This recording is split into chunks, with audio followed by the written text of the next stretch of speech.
East Bengal রেজিমেন্টের colonel of the regiment হলেন সেনাপ্রধান ওয়াকার উজ্জামান।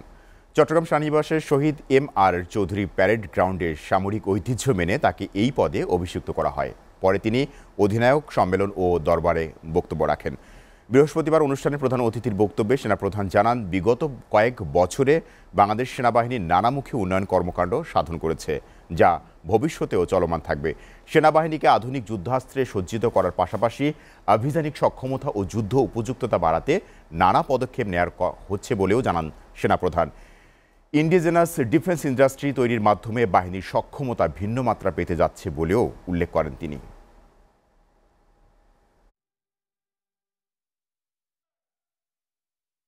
বিগত কয়েক বছরে ইস্ট বেঙ্গল রেজিমেন্ট তথা বাংলাদেশ সেনাবাহিনীর আধুনিকায়ন ও উন্নয়ন সাধিত হয়েছে।